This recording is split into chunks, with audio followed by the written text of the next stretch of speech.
Hi, talking about growth today. Let's roll the intro, tell you all about it.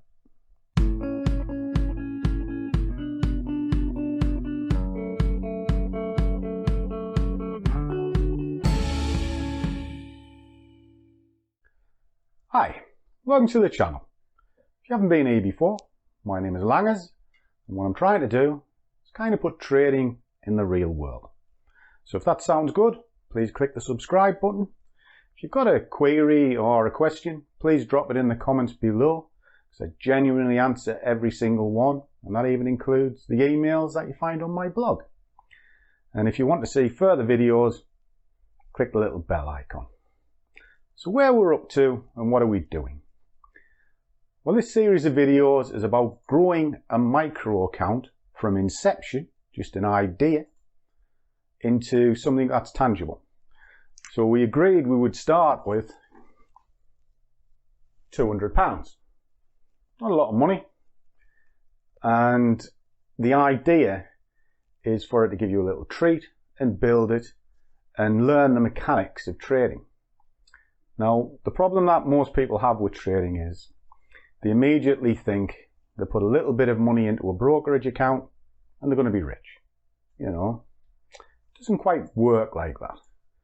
What you need to do is grow it. And that is the whole basis of today. So in the last couple of videos, we were discussing the wants, and we decided that we wanted a pie, a holiday, a car, and a wage. Well, there's no shocker why I want a pie. Right? Well, what I actually want is my cup of coffee, because we all know Scruffy likes a coffee. But I also want a holiday. Can £200 give me a holiday?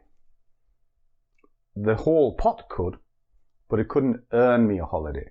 So I have to look at something that is quite tangible and relevant and realistic. A pie, a McDonald's meal, which we worked out is roughly about £5. So I'm looking for my £200 pot to grow by £5 a day. Now I work Tuesday, Wednesday, Thursday. I don't trade much on a Monday, and I try not to trade on a Friday. So my pot at the end of the week wants to be £15 over and above. So it's the last working day of the week for me. This is the first full week of October 2020, and it's Thursday. So where are we up to? Well, we're actually up to 23.38. So I'm well ahead of where I should be, which is a growth of 11.69%. But I also break it up, which you'll see when I pull screens up, and I've left the P&L total in the corner for you to watch. In the broker is 212.67, and I've withdrawn £10 into a bank, because I recommend that you have a bank account and a brokerage account joined together, but you are withdrawing your winnings pretty much constantly, and it's twofold. One, this is just a tool, but this is real. And why do I think like that? Well, the theory is very simple. If I leave all of the money in the broker, I'll have a tendency to use it. And if I'm using it, it'll breed over trading, and that'll stifle any growth. And growth is what we're talking about today. And it's not growth of the broker, it's growth of your bank. Because that's what we ultimately want, you know. Of course you want the green. You ding dong! Sorry. But then again, I want... Well, hello. Ding dong. I'll stick to trading. I think I've got more chance. Anyway, so how do you grow it? Because that is the ultimate thing. Grow. We must grow. What's the first part of your plan? And I have touched on this before, and I've shown journals in the past, but I don't think I've gone into the whys and what fors of how the journal actually helps. Yes, it records how much money you've made. Yes, it can keep a track of your P&L and your win rate, etc. But it is so much more if it's used properly. So what I'm going to do is I'm going to show you the quick sheet that I've been using for this task, simply so you can see exactly why you're recording, how you record, and then the impact it has on your following trades. Okay, so what we're going to do is we're going to jump on the screens, and then we're going to follow up with maybe a little trade at the end. At the moment I haven't got one in place, but I'll keep a monitor of it throughout the day, and if there is, I'll just tag it on the end so you can keep an eye on the trades as they go as well. Okay, so come with me and let's have a look at what a journal can do.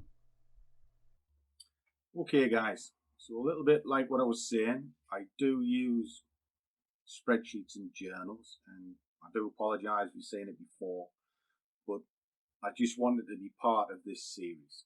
Okay, so what it is very simple when it works. Pip counter says exactly what it is. It tells me how many pips I've achieved, and that's it. All right, and it's just for pure visual representation of where you are. Now your compound plan is what drives your goals and your will, if you like. I'll show you why. There's nothing behind there, it's just sort of a description. And what it does, it breaks down your weeks, your position size, and your expectation. And it's really the expectation. Because if you've gone 50p a pip here,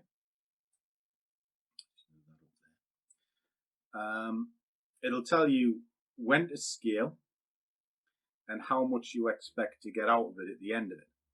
Okay, so at 50p, you're going to have to do this manually because the broker, as I was showing you before, opens at 50p a position, and that is the same with most brokers, certainly the ones I use anyway. So you'll have to do it manually till you get your bid size up to say 150, and then you can open up 3 positions at once, and then you don't have to manually scale because you would just set the targets. And it's as simple as that. And all it does is it works it out. Now you might decide that you have enough in your trading pot to open with £2, so it'll change everything for you, and then it'll tell you what the split of the bids are. So you could open up the 3 positions, and you could just open up at 67p each. Works it out for you. All right? Nice and simple. It's a really good tool. And then as you go down, you can work out to say, right, I've got it up to a fiver. Okay, so I'm stuck at a fiver. It's telling me what my position is, but it tells me how much it makes per trade. Well, if you're on £5 a point, you're going to be pulling in £75 per trade, and that is based on breaking it in 3 and capping it at 20 pips. Now, the 20 pips is something to keep in mind because that's what this bit is kind of worked out on. So I kind of look to average about 20 pips per trade, certainly more than 10, but if you aim at 20, it's a reasonable expectation, and it means that your reward is worthwhile. So again, you can work out different little bits and pieces. We want £5 per trade because we're only dealing with 200 quid. Well, there's your 50p. If you get your 20 pips based off this, you only need to take 1 trade to achieve your goal of a fiver, and what you're going to actually do is exceed it because you're going to get 10 quid. And that's what this is all about. It's about building up an expectation and making it realistic. Okay? Because if you're down into the reams of, let's have a look. Say you want to earn 500 quid a week, which is £24,000 a year. But you've only got a little account, 200 quid. You know, this is going to tell you exactly what you need to do. You need to win 10 trades at 20 pips each. And it's going to be,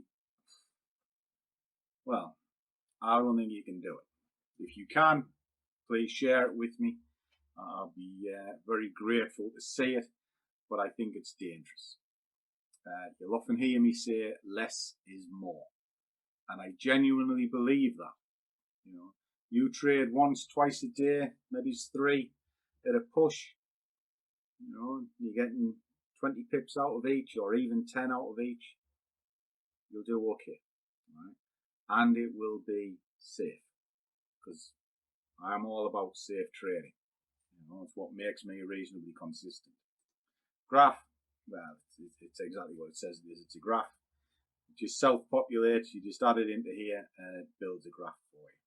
Okay, but this is what I wanted to concentrate on, and it's all about working out your plan. And you should have a business plan with certain rules, and use it religiously. See, when I speak to guys, and one thing I say, do you journal? No. Have you got a written business plan? No. Did you make a profit last week? No. So it's not even the Meatloaf song, 2 out of 3 ain't bad. It is nil qua. You lost the Eurovision Song Contest. So why is it important? Why should you journal? And why have a plan? Well, it's the old analogy, you know. Fail to plan to fail. And it does work. So if you have a plan and you have some rules, it keeps you grounded. Right? So your first rule can be something as simple as, when can I trade? Trade 9 to 5. Right? That means I can trade pretty much any market that I choose. You know, I can also pick and choose what time frame I want to deal in. Reason being, that is in the London Times session. Well, this is for assuming you're living in the UK like me. If I can trade between the hours of 9 and 5, I trade any instrument, doesn't matter. Because every single one of them is going to be open.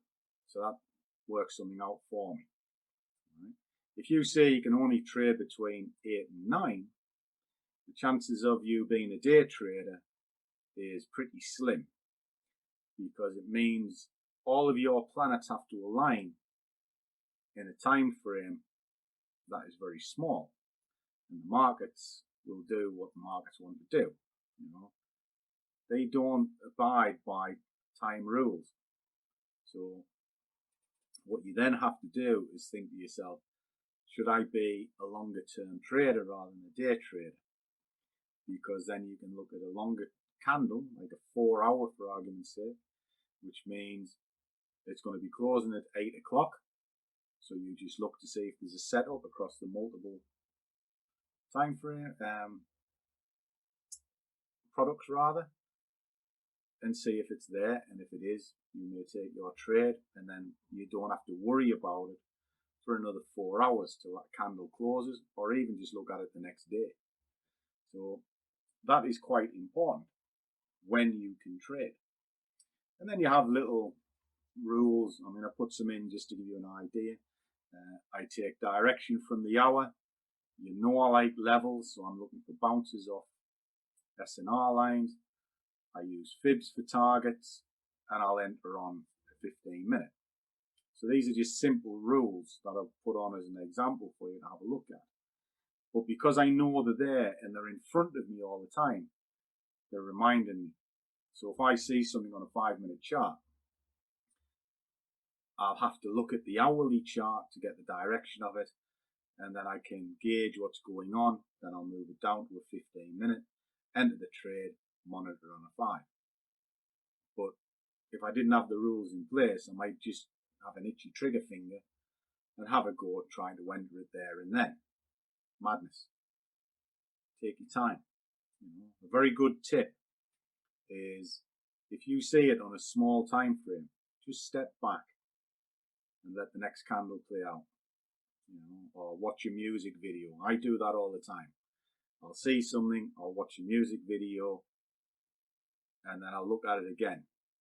Because how many times do you enter the market and you think, yes, this is going, and then it reverses and goes well against you? Happens nearly every time.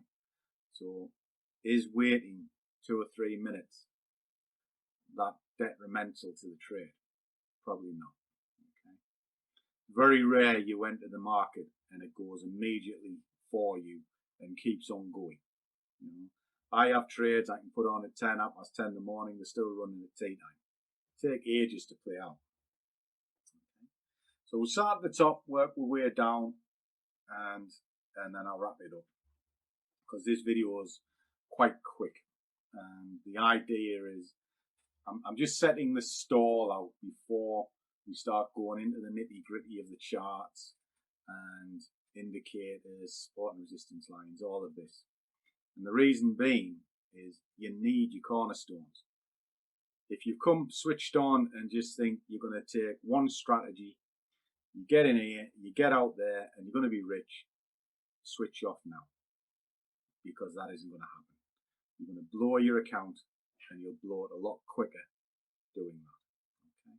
I know it sounds a bit hard, but that's what I get emailed all the time. Just show me what you do and I'll be fine. No, you won't. Because what I do is the basics. And it's always the basics. Support and resistance, find the direction and follow it to the next level. It is as simple as that. So there's no mystical formula or anything like that. I'm just disciplined enough to wait. And in the other video, remember GBP, goal, bank, patience. That is the whole thing of trading. Right? So you put your starting balance in here. Right? And what it does is it keeps a running total of everything that's going on. Tell me how many positions I've taken. That includes scaled positions. Your win rate, which keeps your psyche running. And why does it keep your psyche running? Well, if that's running at about 23%, you know you're doing something wrong. Because I'm a believer, if you're below 50% win rate, you're not really trading. You might be managing your risk if you're profitable, but you're not going to make any money. All right. So you need to keep an eye on the win rate, which doesn't mean to say you don't keep an eye on your risk reward either. It's just your win rate is a barometer of whether you're making the right decisions. Okay. This section here is literally just working out the bids for me.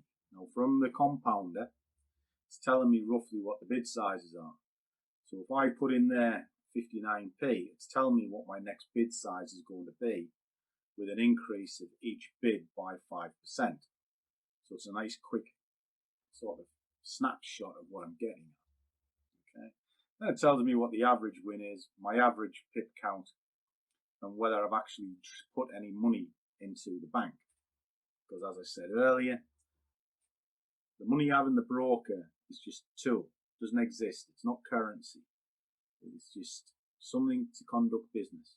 It's real when it becomes a wage and it's put into a bank account that you can physically spend. Okay. Interest payment, if you hold a position overnight, that's where you put that in. And it just adds it all together. And if you do draw anything out, as we did here, it'll reduce that balance, but not this one. Because this is what we want to see throughout the year as to how much of an increase you've made on your initial investment. Okay. And then it's date. You put your balance in, and I'll set it away again underneath, so I'll show that. That's where the risks and the stops are worked out from this. Okay. And then across here, tells you whether you've won or lost, works it out automatically. The balance change, what it means is it's how much that particular trade increased or decreased the starting balance. Gives you an idea of risk reward, how many points that particular scale or trade took. And then over here you put your notes, the market you were trading. I scale, so I have trade 1, and then these are the scale points next to it, the TPs if you like. Was I long or short, moods I was in, and then a couple of notes as to why I got in or why I was stopped out. Okay? Simple stuff, guys, it really is. But the part that's important is this next section. Because when you come onto the charts and you're looking at something, the stop needs to be where the stop needs to be. In other words, it needs to be hidden behind a swing high or a swing low. And if you put it under the first one that you see, or above the first one you see, chances are the price will return to that level just to test it, just all the time. And all you need is a little wick, and it's going to ping you out. It's annoying as hell. And how many times do you see it? Goes up to where your stop is, pings it, and then trundles off in the direction that you thought you were right. And that's why I don't think tight stops work, because you have your spread involved and you have long tail wicks that are really there just probing the market for liquidity. In other words, hunting you out. They're not just solely thinking, oh, there's Joe Blogs, I'm going to go sort that out. They just know there's probably a pool of stops around that area and the market will be pushed into it. So try and put it on the second swing high out of the way, or swing low. But you need to have it within a decent percentage risk. Now, when you've got a small account, you have no option but to put risk on. You really do. And this will work it out for you. So there we are. It is 292. Oh, I've already started. If you put in 2% at your current position price, it's allowing you 7 ticks. It's never going to wash, guys. You know, it'll bounce 7 ticks in a heartbeat. All right, I've told you this before. So you have no other choice but to up the ante. Okay, 36. You're probably in or around that area. So now what you'll be doing is you'll be looking on the chart to see if the second swing high is within 36 ticks. If it is, result. And the idea being is that your stop might be a lot less than that, but at least you know what the maximum damage to the account is going to be. So you're controlling it. And this comes back to this. You know, you can put rules in there. I will only do 10% max at the moment. Once I've got the account to 250, I might scale the position sizes back and reduce the risk, but up my target. So I might push it out to see if I can get 25 pips. You know, things like this. You know, I use 5 scale points initially, right? And it's basically up to 25 pips, which is roughly the movement throughout the day trade. You know, 10, 15, 20, 25, and a little runner. Simple stuff, okay? And that's kind of the way I work things out.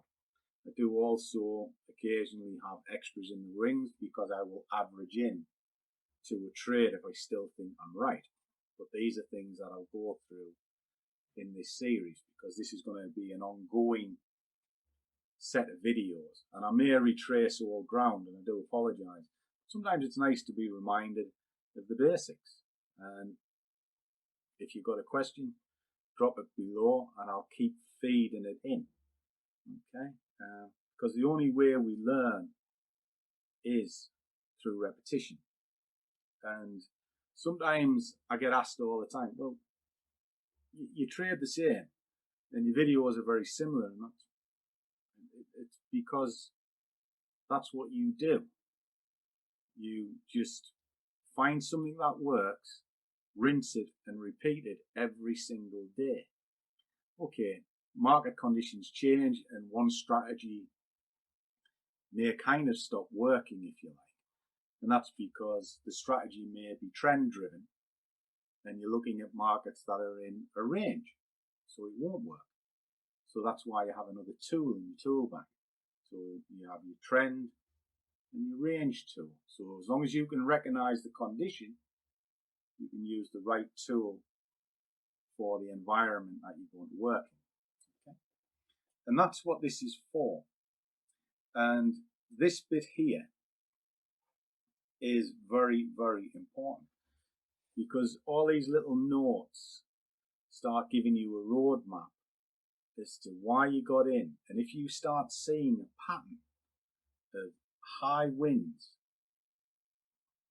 and you can see on the other side on your notes that it's always on like a key level bounce reversal, you know, closing outside a Bollinger Band on a 4 hour and a reversal on the 1 hour.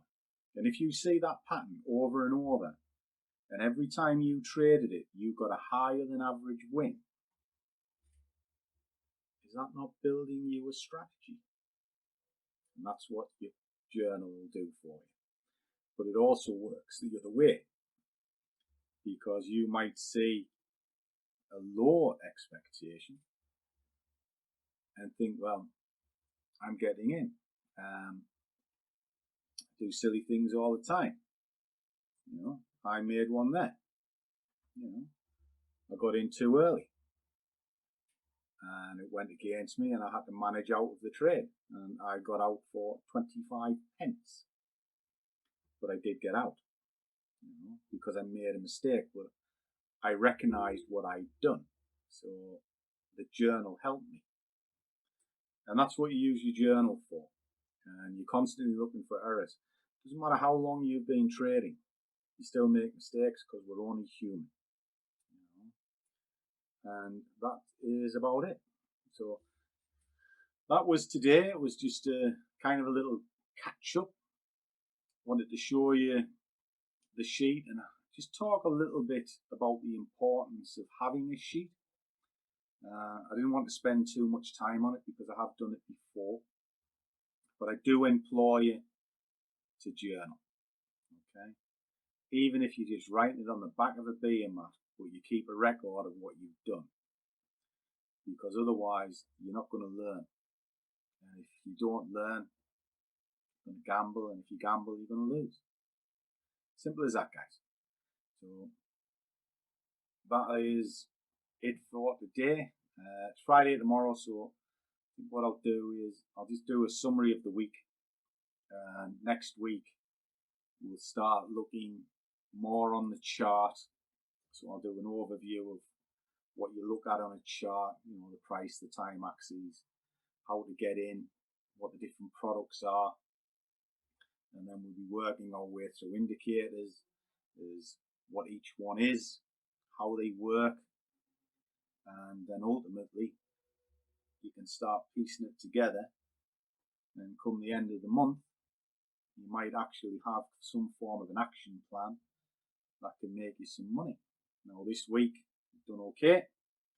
You can see I've achieved more than what I needed to on a small balance, and I've had a pie every day out of it. You saw me withdraw the money, so it's into the bank, so that's what we spent on. And then we'll talk more and more of goals, because as this grows, your goals can move on. In fact, that's a good thing to write on here. Write what your goal is here. Goal is pie. £5 per trading day. You know, simple as that. So the next goal might be a holiday, but then you have to work out how much the holiday is. So we'll look at these as well as that balance grows, and we'll build it together. So there we go. So like I say, if you've got questions or comments, it's great to see your feedback below. And if you're stuck, I'm easy found on my blog.